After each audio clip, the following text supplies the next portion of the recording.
Greetings, welcome to Vivid Nightmares, where your nightmares will come true. My name is Anna. A year ago, I decided to explore an old closed asylum that is located on the outskirts of my city. I had heard many stories about that place, but I never paid much attention to them until one night, curiosity got the better of me.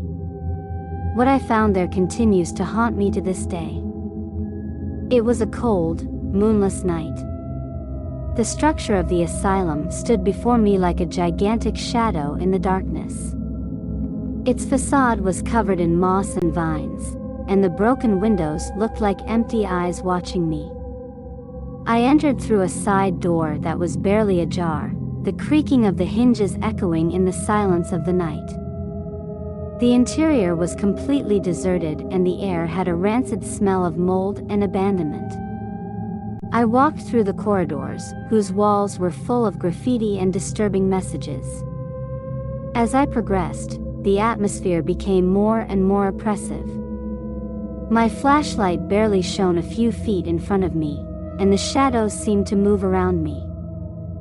I arrived at a large room, possibly the main dining room. There, tables and chairs were overturned and scattered, as if a stampede had passed by. It was at that moment that I heard a sound that made my blood run cold, the faint whisper of voices, as if someone was speaking very close to me.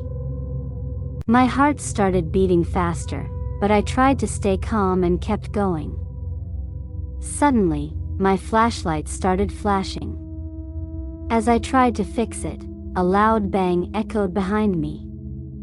I turned quickly, but there was nothing. Only the echo of that disturbing noise. I began to feel a presence behind me, a sense that something or someone was watching me. I advanced towards a narrower corridor. There, the walls were covered with black and white photographs of former patients. Their empty gazes followed me as I passed. I felt a chill run down my spine, and at that moment, my flashlight went out completely. In the darkness, I distinctly heard the sound of footsteps approaching.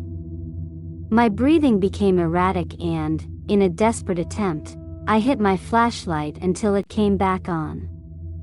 The light revealed a figure at the end of the hallway.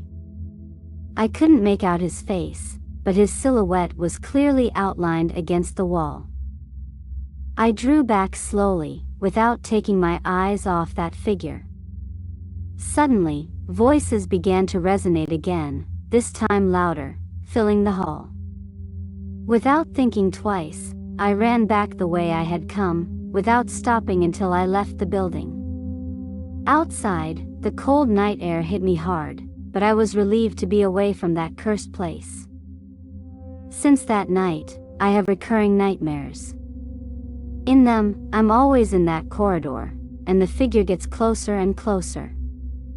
I know that something from that asylum followed me, and although I try to forget it, I always feel that I am not alone. Thank you for watching this video. Remember and dream about your innermost demons. Bye. Greetings, welcome to Vivid Nightmares, where your nightmares will come true. My name is Anna.